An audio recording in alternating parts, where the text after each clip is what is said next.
Welcome back to another in our series of videos.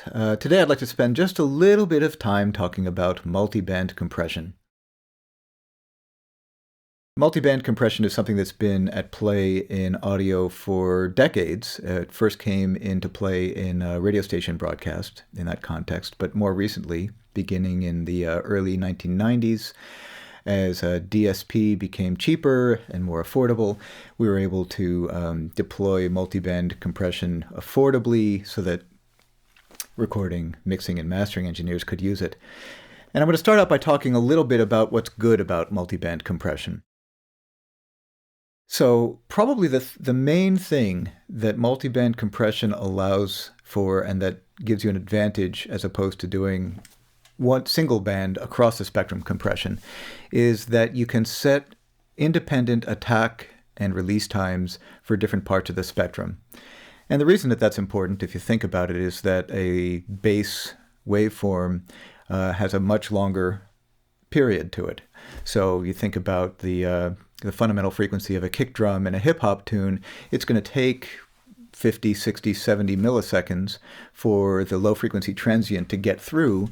And if you don't want your compressor to be chomping the very beginning of that low-frequency transient, you need to make sure to give the attack time enough time before the compressor kicks in so it doesn't restrain the low end. Of course, 50, 60, 70 milliseconds is going to be a very, very long period of time for a compressor to wait if you're thinking about trying to also compress, a jangly, bright guitar, an acoustic guitar or something like that. So you might have a tune that has a deep kick drum, a jangly guitar, and it's hard to find a single compression setting that's going to work equally well in both those parts of the spectrum. So a multiband compressor allows you to divide the spectrum up into typically 3 or 4 different sections, apply different time constants, different attack, different release to each part of the spectrum, and to optimize the performance of the different segments of the compressor to the various instruments in a mix. In theory, it means you can get a compressed signal that's tailored more to the program, and also because you can restrict the dynamics a little bit more effectively without hearing the compression per se, it theoretically gives you the possibility of making a louder sounding result in your mastering work. So that's the positive side of multiband compression. So multiband compression is problematic for a couple of reasons that most people don't really think about. First of all, in order to divide the audio, you have to run through a series of bandpass filters, high pass, low pass. Anytime you run audio through a filter, you lose something in terms of fidelity. And so that goes a little bit against the credo of the mastering engineer. The idea of mastering is to always make something come out sounding better than how it went in, at least from one perspective. So running through the crossovers that are adding possibly a little bit of ringing and a little bit of distortion and a little bit of noise flies in the face of trying to make stuff sound better. So the minute you turn on a multiband compressor, even if you have linear phase filters that are well designed, you're still going to get some change to the audio, and it's usually not a flattering change. So that's problem number 1, to my way of thinking. Problem number 2 is that I believe that there's how's the best way to say this? Something important about the proportion of harmonics in the sound of any given instrument.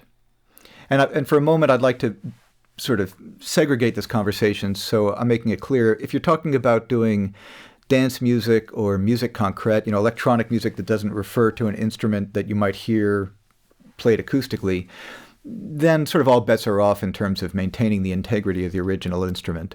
But let's say you've got a recording that's got a bass and a guitar and a vocal.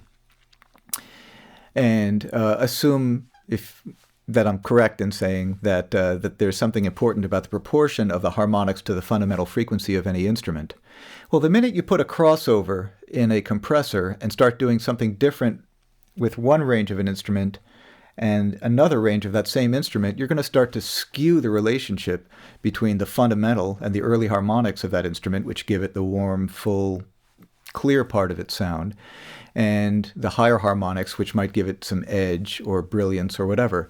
And at first, it can be a very seductive kind of phenomenon that you get when you get this increased sense of brilliance and control the fundamental and so on.